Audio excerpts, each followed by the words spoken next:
For over 35 years, the Cacciatore family has provided state-of-the-art auto collision repairs. V&J Auto Body is not only certified to repair all makes and models, V&J is one of the few auto body repair shops certified by Tesla to repair and recalibrate their own automobiles, as well as other electric and hybrid vehicles. Detailed repairs combined with award-winning concierge service makes V&J the only choice for your collision repair needs. V&J will pick up your automobile wherever on Long Island you are, provide you with a rental, and deliver your vehicle when the job is complete. Too good to be true? Visit VJAutobody.com. That's VJAutobody.com. Come over and meet the crew. VJ Auto Body's 2 state-of-the-art facilities are equipped with the latest technologies in auto repair. Let V&J communicate with your insurance company for you and deliver back to you a detailed, perfectly repaired vehicle. Contact V&J Auto Body by visiting VJAutobody.com or call 631-226-0070. That's 631-226-0070. Well, good afternoon, everyone, and welcome to the one and only Crash Course Radio. Welcome. If you're just stopping by today, thank you. Stick around. I guarantee you'll be scratching your head at the end of this saying, wow, I didn't think about that. I never knew that. And that's what we do here, right? We get everybody thinking about things they don't want to think about and finding things out that you probably don't have the time to find out on your own. This is a live show, so if you'd like to be a party to the show, you want to participate, you want to add to the show, you got something to say, all right, 631-451-1039. And as I've been saying here for the longest time now, because we have been on the air, we're on the air about a year and a half, all right, and we keep plowing along. We plan on being here for the balance of the year, thanks to our amazing sponsor, V&J Auto Body.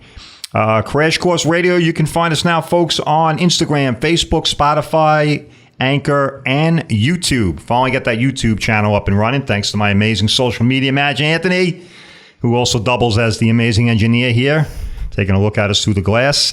Folks, again, this is Crash Course Radio, and I am your host, your humble host, Peter Krausch. And as promised, okay, we have a really cool show here today. All right, remember I said we plan on expanding the format, trying to bring new and interesting people inside the show format here to see if we can expand the topic range. All right, and in that light, we are going to do that today. Okay, you got some really cool stuff. Hey, listen up. If you have grandchildren, nieces, nephews, if you have children of school age, all right, especially in the high school range, you're going to want to listen to the show here, folks. Pay attention because we have some very interesting gentlemen with us today in the studio. Each of them offers a unique perspective on the topic we're talking about, which is going to be basically how do we get new talent? How do we attract the next generation of employees to the trade, all right, the trade industries, right, the blue collar work. All right, there's been a lot of fodder, a lot of talk around that subject. All right, so we're going to chew the fat on that, and we got just the right people to offer the perspective on that. And there's some very interesting ideas that are happening within that framework. All right, and we're going to hear from each of these gentlemen, and they're going to give us their perspective, and most importantly, also some ideas about what's going on right here at home on Long Island, Suffolk and Nassau County, and how these gentlemen are trying to attack that problem, all right, and provide some constructive framework, all right, hopefully, so that we can start to ameliorate that problem. Listen, we know it's a nationwide problem, right? The labor shortage, we hear about this all the time, right? How there's a lot of jobs, but there doesn't seem to be bodies to fill them, all right? And that is a unique problem. All right. What I mean by unique, it's a problem that's unique to each industry, right? Each industry is struggling to meet those challenges differently because it has a lot to do with what industry they're in. In particular, today, what we're going to discuss is affecting the auto body industry and the mechanical trade, right? Specifically. But on a whole, nationwide, this obviously is a big concern for all of us, all right, especially if you own a business or you are in a corporate America. All right, filling the vacancies or finding the future of your company is always a challenge, but today it seems to be more of a challenge than ever before. And like I said, there's a host of reasons why that is. We're going to confine ourselves to what the problems are in the blue-collar industry, specifically body shop, auto body, and mechanics. All right. And as it pertains to Long Island, Nassau and Suffolk. And like I said, it is interesting when you look at it on the national level as far as, how these people in these different industries are approaching the problem.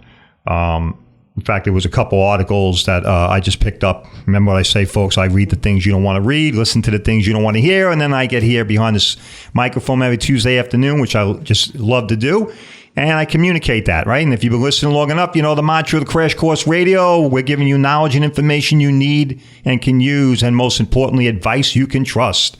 Crash Course Radio, that's what we've been doing. We've been doing it for a year and a half. We've helped dozens of folks, and we will continue to do so. And let's not forget Collision Services Network. Of course, this is what we like to say, the flagship of Collision Services Network. All right. And we are truly the voice of the Long Island auto body industry. You know what it is? Because every Tuesday afternoon, I'm speaking to the folks like we're doing right now. All right. But folks, don't forget collisionservicenetwork.com. All right. I am the founder and president of collisionservicenetwork.com. Please go there whenever you need to find an amazing body shop, personal injury attorney, or you're shopping for insurance products.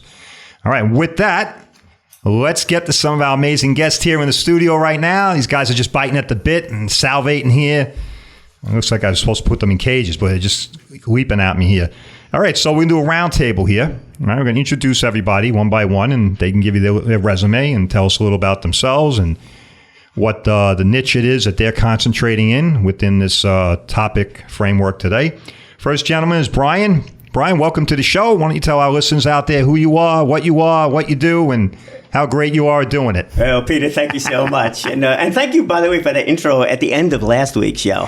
It's like, oh, yeah, we got Brian Cohen coming on. I was like, okay, I'm coming on. I told my wife, that's it. We're going. I'll tell you. Yeah. It's just pure talent here, Crash Course. It really is. Absolutely. It's great stuff. So thank you very much for the invitation to have on, to be a guest with these two fine gentlemen today. Absolutely. My history is that I went and followed the career path I was supposed to follow, not as inspired by it as I probably should have been. I only wished that somebody had asked me a long time ago what it is that I really like to do, what I did in my spare time.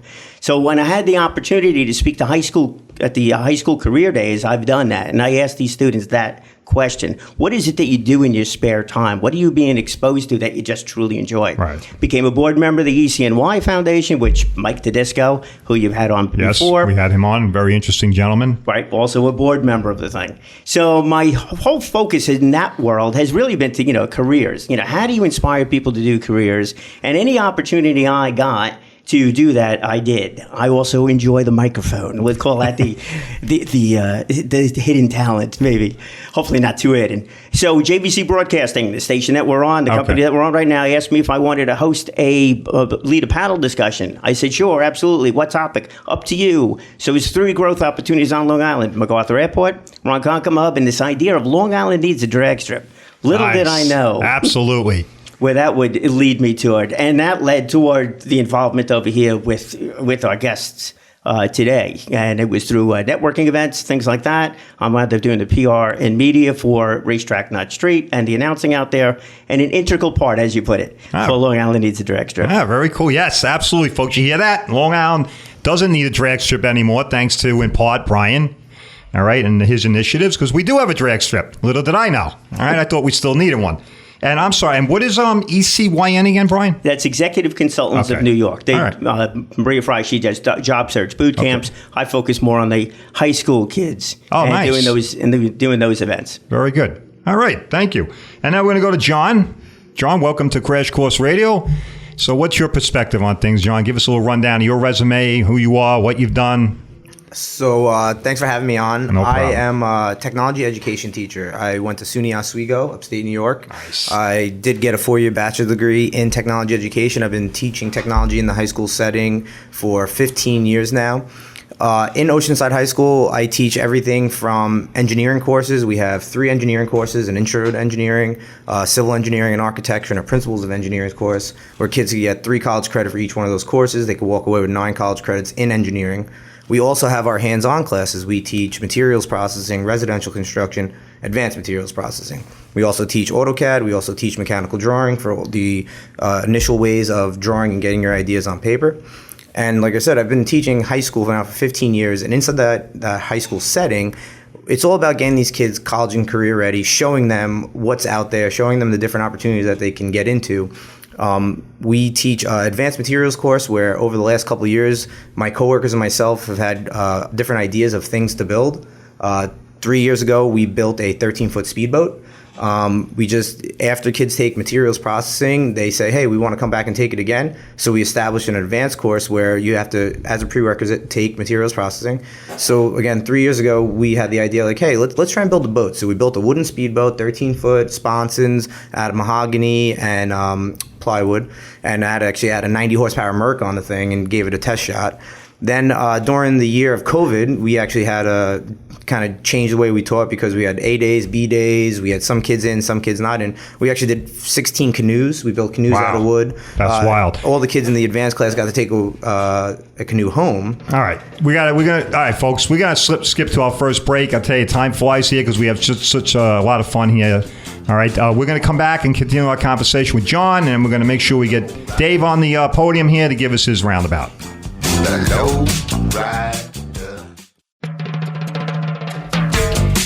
All right, and we are back. Welcome, everyone, to Crash Course Radio. Your host, Peter Krausch.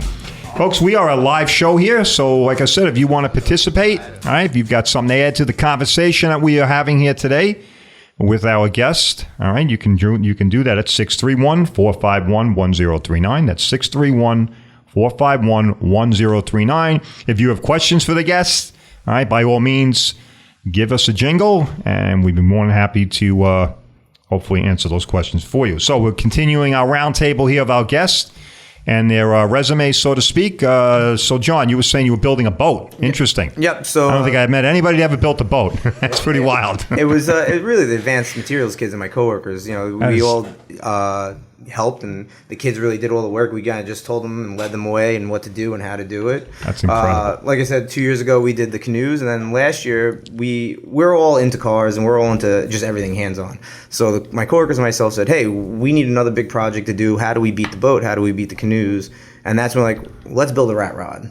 And a friend of ours who teaches in Long Beach, he had built one previously as well. So we're like, let's do one. And the kicker is we don't have an auto shop. We have a wood shop. So we did all this in our wood shop with MIG welders and MIG welders in a wood shop. Yep. Okay, listen up out there, auto body world. All right, MIG welders in a wood shop. So we went at it, and we said we want to build a rat rod with the kids, and our boss was very supportive. And he said, hey, you guys do what you have to do and make it happen. And we went and bought a cab out of a farm in Connecticut, dragged it home. We got a lot of stuff donated from different people that I know, from friends, from people in our community in Oceanside. A lot of community members were dropping stuff off and giving us. Somebody gave us the motor, somebody gave us the rear end, the transmission, different parts for the motor. So we started that last year, and we finished it. It took us all year to build the whole thing from scratch. The kids did everything. The kids built the chassis. The kids mounted the cab to the chassis. The kids rebuilt the motor. The kids rebuilt the transmission. The kids hung the rear end. They welded the brackets. Now, as they do, is this accreditation? Is this a course that they take? I mean, it's a pass or fail course, or is it? It's not pass or fail. It's a graded course. It's a graded course. It's advanced materials processing. Okay. Again, they have to take materials processing before they're allowed in. Gotcha. And they take advanced materials. It's a full year class. It's one period a day. We offer 2 periods in the day, but the kids take it 1 period a day. Right. And then there for 40 minutes. Each day, all year long. And what is a rat ride? A rat rod. It's rat rod. A rat Would you explain rod. that? I'm sure there's folks out there right now listening to me going, "What an idiot! He's the host. He's asking what's a rat rod." But so you have muscle cars from the late 60s, early 70s. Yes. So rat rods are basically anything that you could pile together. So nice. It's 30s cabs, 40s cabs, 50s cabs, homemade frames, parts borrowed, begged, and stolen from other people. Nice. So a lot of people do coupes. A lot of people do sedans. And we just happened to find a nice 47 Ford cab off a dump truck. Nice. And we had a pickup bed off a 36 Ford, I believe. And we just put the pieces together and made parts. And like I said, kids wired it, kids plumbed it. Kids That's did incredible. everything for the whole thing. And did we run that out over by Brian's drag strip and test ride that out there? We never got it out to the drag strip last come year. on. But, Wait, you got to hear how he brought it to a trade show, though, even better. And I asked those questions, too, because that's the killer. I have no idea. I don't know anything about cars, drag racing, anything like that. But if you love something, just keep on going. Yeah. You just never know. We show the kids like what you can do by putting your mind to. A lot of the kids today, everything they want instant satisfaction. Everything comes across as instant satisfaction on your phone, and they need the see like slow progress of something getting done. And that's why we started the advanced materials class. And that's why in our residential construction class, we build sheds. We raffle the sheds off with the community. We use our PTA and we raffle them off. Right. So people have the option to win an 8x8 shed that if they need a shed they wouldn't, necessarily have built or buy or whatever. They buy a $20 raffle ticket and they have the option to win one. Right. So we just show the kids what you can do by just, putting your mind to it. And last October, Brian invited us to a trade show. So we took all our advanced materials kids. So it was 40-something kids and like 43 kids. And at that point, it was the beginning stages. We had the chassis, we had the cab, but everything was, we just ratchet strapped it to the chassis, ratchet strapped some stuff on it, and put it on a trailer, and we drug it out there. And we brought the boat also, so put the boat on display. Yeah, you put wheels on the boat. No, you sent that thing there. Boat's on a trailer. Boat's on a legal trailer. Get pulled behind for the ramp and stuff. So we brought the boat. We brought the car at where it was in the process on a trailer. We had the kids walk around the trade show, talk to different businesses in the trade show. We had them fill out questionnaires. They had to visit 4 different businesses. Had a series of questions like what they did, who they employed, how they employed them. So that way, when the kids were there, they weren't just hanging out. They were actually talking to businesses, getting a little information, and seeing what's out there, what's next. Because the kids in advanced materials are 11th and 12th graders primarily. Right. Some kids take it as 11th grade, and then they take it again as a 12th. So we'll have them 2 years in a row. But they're at that end of the year where like, hey, am I going to college? Am I not? Do I want to jump into and what's the focus? Is the focus here to try and give them options other than white collar job? In other words, so you don't have to go do this. I mean, you can do this if you like working with your hands. Correct. As a technology education teacher, we're not BOCES. Like BOCES is that setting where you send them off for a specific, auto body or for auto mechanics or for electrician or contractor. As a technology education teacher, you're training them to be college and career ready. You're giving them a little taste of all the worlds, and you want them to decide on their own. Like, hey, maybe me going away and going to 4-year college is not for me. Me jumping in, right, swinging a hammer right away or turning a wrench is for me. So. Cool. But I can tell you before you change topic. I can tell you what happened though. All those manufacturers and all those other developers of products, stuff like that, they love speaking to these students because they're learning how to be creative. They're learning how to build something out of either nothing or a bunch of different pieces. Right. And those are transferable skills into a lot of other careers as well. It carries over into other trades or blue-collar jobs. All right, we're going to go to our final guest who we haven't heard from yet. All right, this is Dave. Dave, you got a very good perspective to offer here. All right, Dave works in Suffolk Community College. So, Dave, why don't you tell us about that and who you are, what you do over there, and some of the things that they're looking into. Sure. Thanks, Peter, and thanks for having me on. No problem. Thank you. Thanks to Brian for the invite as well. I'm Dave Macholz. I'm the Assistant Dean for Transportation Programs at Suffolk County Community College. I've been in the automotive industry for 25 years. Nice. Started out with my grandfather working for a familiar company, Snap-on Tools. And, kind of got the car bug early and spent the last 12 years of my career in education. So I worked at Eastern Suffolk BOCES for a while, and now I'm at the community college overseeing the programs there, which includes actually 8 OE partners. So we've been partnered with General Motors since 1987, Toyota since 2003, Honda since 2005. In the last 5 years or so, we added partnerships with Fiat Chrysler, which is now Stellantis, Nissan, Subaru, Ford, and Mercedes-Benz. So the students. That's incredible. The students that come to the college, they have a chance to either get a credit-bearing certificate or a 2-year associate's degree. And while they're with us, they can get quite a bit of embedded factory credentials. So they leave, in the case of our first 3 programs, the Honda, Toyota, and GM, they're leaving about 80% towards their master certification. Wow. So they have jobs instantly. So one of the big problems that we have is, folks call us and they're like, we'd like to hire a student.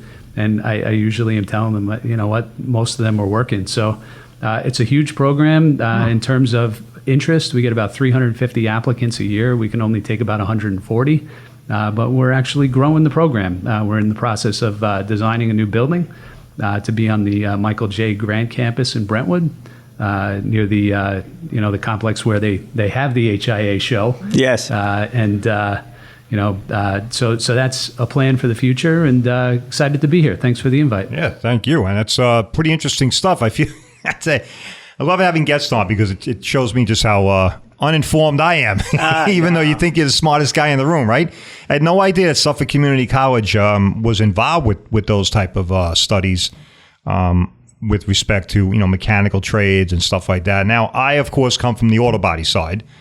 And so I have a bias toward that. Obviously, I realize there's a demand and a need in both of those aspects. I mean, and we are challenged by both of that, mechanically and auto body. But because I'm in the auto body side, I see it firsthand what an issue it's becoming for us. I mean, it used to be back in the day, decades ago, your biggest challenge was where you're going to get the heavy guy. That was the guy that knew the frames. He could pull a car. Now, forget it. Now it's your painter and people. Right? People used to talk about resources, expensive resources. Well, labor is an expensive resource, and we can't even get it. So when we come back on the other side of the break, we're gonna really start to take a deep dive into this, folks. All right, we're gonna get into it more with Dave about what Suffolk County Community College's plans are with respect to hopefully trying to fill that need on the auto body side, and we'll see how John dovetails with that effort.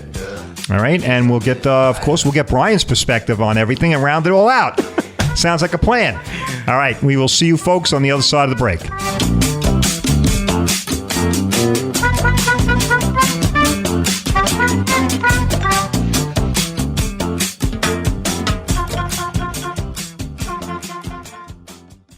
For over 35 years, the Cacciatore family has provided state-of-the-art auto collision repairs. V&J Auto Body is not only certified to repair all makes and models, V&J is one of the few auto body repair shops certified by Tesla to repair and recalibrate their own automobiles, as well as other electric and hybrid vehicles. Detailed repairs combined with award-winning concierge service makes V&J the only choice for your collision repair needs. V&J will pick up your automobile wherever on Long Island you are, provide you with a rental, and deliver your vehicle when the job is complete. Too good to be true? Visit VJAutobody.com. That's VJAutobody.com. Come over and meet the crew. VJ Auto Body's 2 state-of-the-art facilities are equipped with the latest technologies in auto repair. Let V&J communicate with your insurance company for you and deliver back to you a detailed, perfectly repaired vehicle. Contact V&J Auto Body by visiting VJAutobody.com or call 631-226-0070. That's 631-226-0070. All right, it's Peter Crouch, the host of the one and only Crash Course Radio. Welcome back. Hopefully you've been listening along here to the stimulating conversation we're having with 3 experts in the field of auto body, technology, auto repair, and getting all out on the drag strip back, the one and only Brian Cohen. Folks, Crash Course Radio. Hey, listen, if you want to call in, all right, you got questions, these gentlemen have answers, 631-451-1039. All right, and of course, you can find us on Instagram, Facebook, YouTube, Spotify, Anchor. Okay, if you're a podcasting type of person, Spotify. All right, and of course, YouTube, Instagram. I use that very much as my go-to communicating method there, folks. So if you're not following me, please do. All right, Instagram, collisionservicenetwork.com. I do a lot of cool videos there when I need something to say that's important to the folks. All right, that's where I like to say it. All right, so we're going to get right down to it now. All right, we're getting into the meat and potatoes of things here. We got 2 segments to go. All right, so what we are talking about, we're going to start getting into here is labor shortage problems. All right, now bear with me to my listeners and my guests, because this is a little bit of a prescribed statement here that I jotted down some notes. So in fairness, I am reading this, so bear with me. All right, it is a national problem, all right, labor shortages. We all agree here in this room, and I'm sure everyone listening out there is nodding their head, same thing, right? We all see it on the news, jobs everywhere, and not one single person to take them, right? It is a mystery to me. I have some of my own ideas what the problem is, and I'm sure these gentlemen in the room also share those same ideas, all right? But that's a problem on the national level. And here in Long Island, it's a problem, right? Especially in the auto body industry. So we want to see if we can, in that light, hopefully get some information as to how we can start tackling that problem, all right? Especially in the industry that I'm in, auto body industry. So one commonly accepted theory, all right, as to these labor shortages is a multi-decades push to send kids to colleges in pursuit of so-called white-collar jobs. All right, and this usually results in stigmatizing the blue-collar field, right, or the blue-collar sector, which of course would be the trades and other industries where people typically work with their hands, and I would argue with your brain too. All right, but ironically, for the sizable, now this is interesting. Right, we were talking about this at the break. Ironically, for a sizable portion of the labor market, about 40% of college grads who work in jobs that do not require a degree and might end up switching to a skilled labor job. Folks, they end up making more money. Okay? More money, folks. They got the degree. They get in a job. They don't need the degree, and they make more money. All right. And in that vein, another interesting little topic tidbit here I picked up. It appears that 80% of the people in the so-called blue job sector, blue collar sector, tend to be happy or very happy with their work. All right. Now, that could be for a lot of reasons, right? Maybe it's more meaningful to work with your hands, right? Maybe it just imparts a little more sense of dignity. I don't know. Job satisfaction and meaningful work, especially for younger workers, was one of the highest of any industry. Interesting, right? I thought that was interesting. I never knew that. However, in the majority of blue-collar skilled labor industries, opportunity exists for meaningful careers, high pay, and high levels of entrepreneurship, right? Guys that want to step out on their own, create their own business, hire people. This is a key barrier to the auto body industry, all right? Incentives to attract younger workers. So let's get into it, all right? So those are some of the key points, all right, with respect to the industry, the blue collar, and the technical, the trades and stuff like that. But I want to talk specifically about auto body. Okay, what are the barriers to getting young people into that industry, and what are some of the solutions that we might be looking at in the future?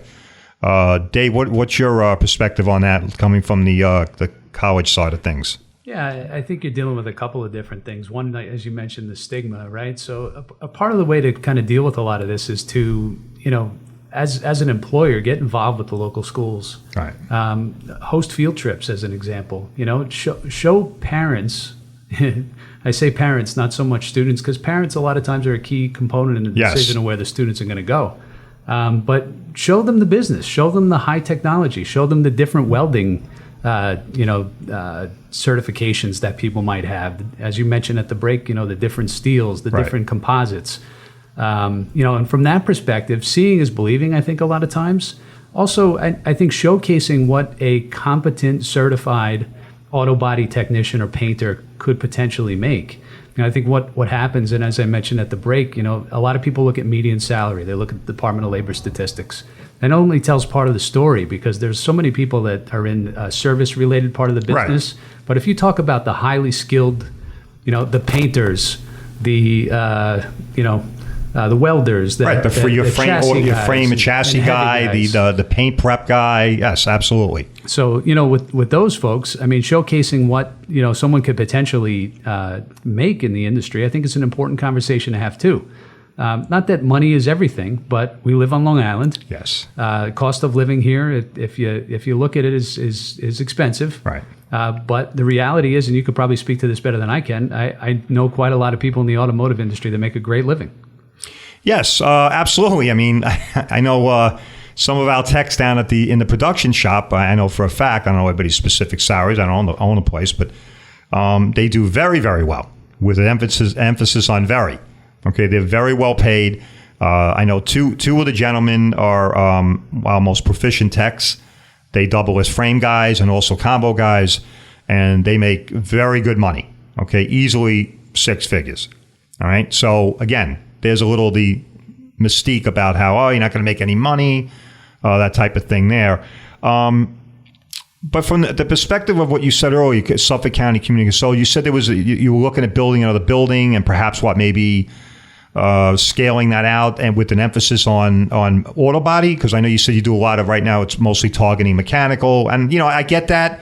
Obviously, cars is more of a proximity to that, but auto body, as I said, in the 21st century compared to the 20th century, is a light year change. Okay, light years change in the industry. Now, I started in '86. Okay, and I can tell you what I was doing in '86 and how I was writing estimates for cars, nothing like today. All right, it's just absolutely phenomenal, and it keeps changing. And the technology leaps that have impacted the auto body side. They caused a paradigm shift. They really did in the business processes and the approach to repairs.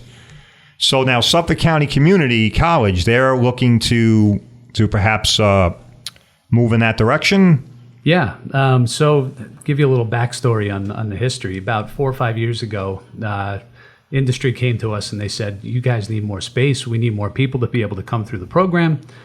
So we put a proposal into the county to build a new facility in Brentwood. And right now we're housed on the Ammerman campus in Selden. We're in about 25,000 square feet, somewhere around there. Okay. And we have about 200 students at any given time. Long story short, the program was built for about 40. Wow. So we're running from 7:30 in the morning till 10 o'clock at night. And utilizing as much as we can of the weekly schedule to get as many students in as we can, but we're at capacity. So the new facility in Brentwood, as I mentioned earlier, we're working to engage an architect to come up with the plans for that.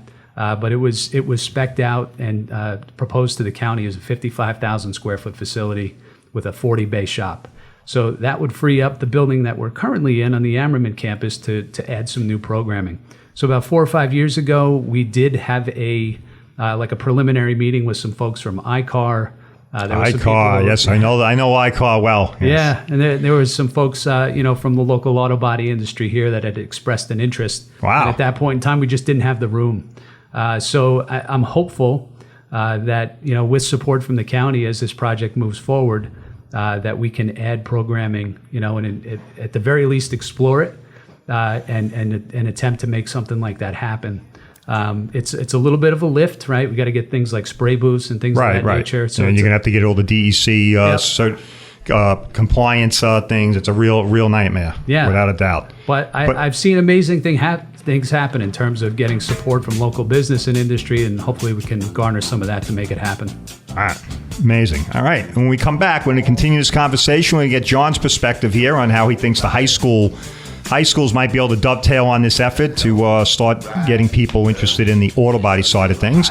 And we're not to leave Brian out. I want to hear what's going on with the drag strip and some other stuff in the racing industry. All right. So stay tuned, folks. We'll see you in a bit.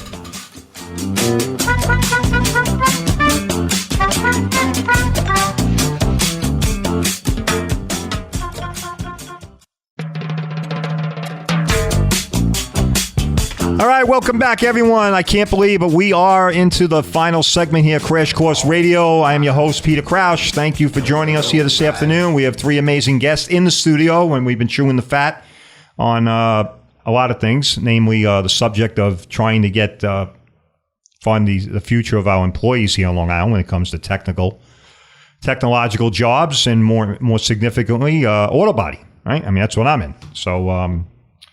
In that light, let's get John's perspective here. John, so how do you see the high school playing a role here with respect to like what Dave was saying? Dave's coming from the college.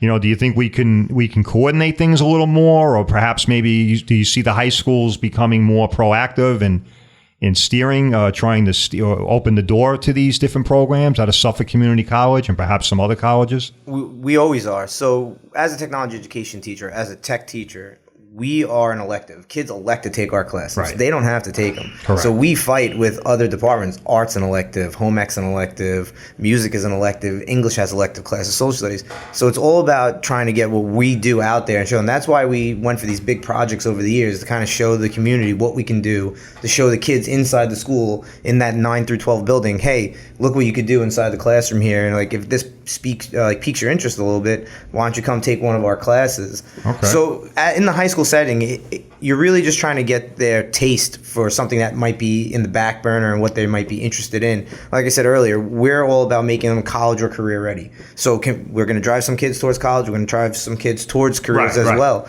And if we have businesses that want to come in and talk to the kids, we're more than welcome to let them come into the classroom, hold a little in-house field trip, do a career day, show them, talk to them about different careers. I do a career day, not say a career day, but I talk about the railroad a little bit too. Because the railroad, we're in a metropolitan area. Railroad and mass transit is one of our big key things. Right. And in the MTA, they're always hiring everywhere from entry-level positions to they have auto body positions for the cars. They have mechanics positions for the cars. They have welding positions to keep the tracks going, to keep the cars going. And they even have college-level positions. Construction management is a good degree that we push some kids towards that are on the edge of going to college and maybe thinking about engineering, but they're not necessarily strong in the math and science aspect that you need to be an engineer. For construction management, MTA put out, the Long Island Railroad put a brochure out that said, hey, you show us your construction management degree, we'll hire you on the spot. Right. So again, what about like coordinating though, like with the high schools, like with Suffolk Community College? Because like how many, like I wonder how many high schools are even aware of that Suffolk Community College has a mechanical, let alone that they may even be working toward an auto body type of option now too. Right. We would love for Suffolk to come in, let them come in, do a career day at the school. There we go. To talk to the kids, tell them what they have. So those kids that are on the cusp and they don't really want to know. And we have a few kids who go to the BOCES setting that go for mechanics and other independent and specific type trades. But even if they come into the high school and they talk to us and say, hey, kids might say, hey, maybe I'll go out to Suffolk. Maybe I'll go take a ride out that way and see what the program's about. And it might be interesting. It's sparked interest.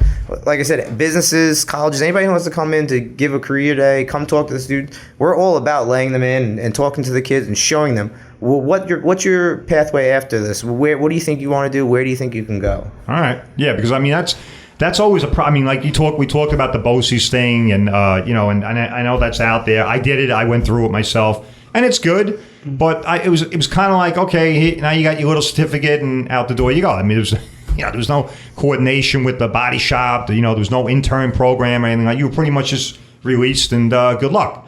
And you didn't even know if the skill set you had was really employable.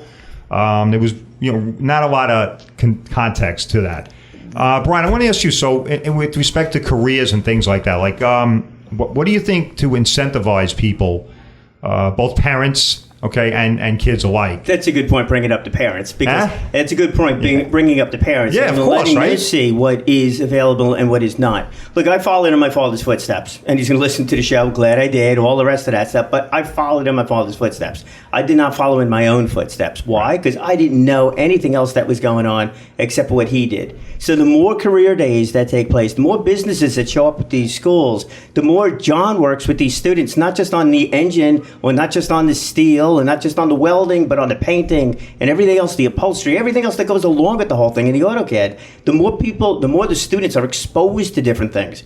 And I think the same thing holds true with the businesses. The more these businesses could go in there and talk about what is it like to operate an auto body shop. Somebody has to do the insurance. Somebody has to actually run the thing. There's got to be an accountant on board. So it doesn't have to be just the person doing the work. It's everything else that goes along with it. So it is a matter, I think, somewhat of image and its exposure. You need to expose these businesses to the students and get their attention because it's something that they want to do. Okay. Last comment on this whole thing. The folks that I have spoken to that have been the most successful, maybe not in the highest paying careers, but have been the most successful, is because they love to do what it is they love to do. Right. And they will continue on and they will keep going. They'll go through any speed bump that's out there. Right. That's my road reference, by the way. There you go. Any speed bump that's out there, and they'll continue on and it'll be unbelievably successful. And it may not be exactly what they envisioned in the beginning of it, but they love what they do and they'll continue on. Well, and isn't it so true? There is a truism, right? I mean, we've all heard of this one. I mean, if you are fortunate enough in your life